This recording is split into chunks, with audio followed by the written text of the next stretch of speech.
Identitasnya pun nggak pernah bisa ditemuin. Dia mengeluarkan suatu paper yang namanya Bitcoin White Paper tahun 2008 untuk menjelaskan secara detail gimana cara kerjanya Bitcoin. Nah, di sini gue tuh nggak akan bedah semuanya white papernya karena itu butuh mungkin ya ekstra 2 jam lagi nih kita di sini untuk bedah white papernya. Tapi kalian bisa lihat abstraknya di sini. Purely peer-to-peer version of electronic cash will allow online payments to be sent by one party to another without a financial institution. Artinya apa? Sebuah transaksi peer-to-peer, ya kayak tadi uang, yang nggak perlu percaya kepada finansial institusi apapun. Bahkan nggak lewat bank apapun, nggak lewat sentralisasi apapun.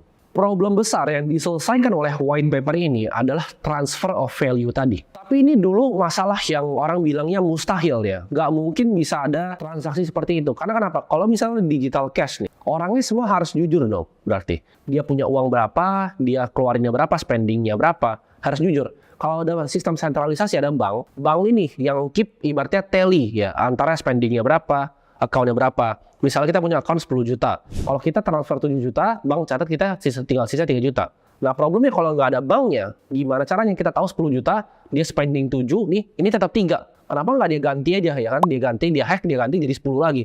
Nah itu nggak pernah bisa diselesaikan sama siapapun sampai 2008 Satoshi ketemu jawabannya. Makanya itu adalah orang bilang gimana caranya. Jadi cara ngilangin masalah dalam accounting namanya double entry. Dimana tadi uangnya udah keluar tapi bisa dihack terus ada lagi. Nah dia ketemu nih solusinya, makanya menurut gua teknologi Bitcoin itu sangat revolusioner. Dia bikin suatu konsep ya, daripada semuanya disimpan di satu bank ini di tengah, dihack habis, dia mikir gimana caranya sistem ledger di dalam bank ini disebar ke semua komputer di dunia. Jadi namanya nodes Bitcoin ya. Jadi nodes Bitcoin itu adalah yang running semua ledgernya. Jadi gue tuh bisa running ya, dan gue running juga nodes Bitcoin. Ada banyak orang, ada puluhan ribu, bahkan ratusan ribu yang running ini. Node itu sebenarnya cuma komputer biasa yang kalian bisa download Bitcoin software-nya, lalu dia running buat kalian bisa verifikasi semua transaksi on-chain-nya. Jadi ledgernya itu nggak di satu tempat, kayak misalnya Bank BCA gitu. Bank BCA mungkin ya dia ada beberapa server, tapi dia doang yang punya ledgernya. Sedangkan Bitcoin ini, node tersebar di komputer-komputer orang rumahan.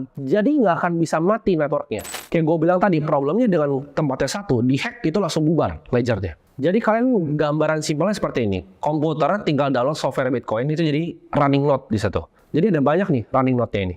Nah ini semua validator Bitcoin ini dikumpulin jadi satu blok. Ya. Nah baru blok ini tiap 10 menit ya dia bikin sebuah rantai ke blok yang baru lagi. Jadi ini dikumpulin, dipooling semua jadi suatu blok. Udah jadi bloknya setiap 10 menit dia bikin rantai ke blok yang lain. 10 menit lagi dia bikin rantai ke blok yang lain lagi. Dan ini udah dibuat dalam softwarenya. Jadi ini udah diprogram semuanya. Dari genesis blok atau blok yang pertama sampai blok yang sekarang nih. Jadi tiap kali kalian transaksi Bitcoin, semuanya itu dicatat.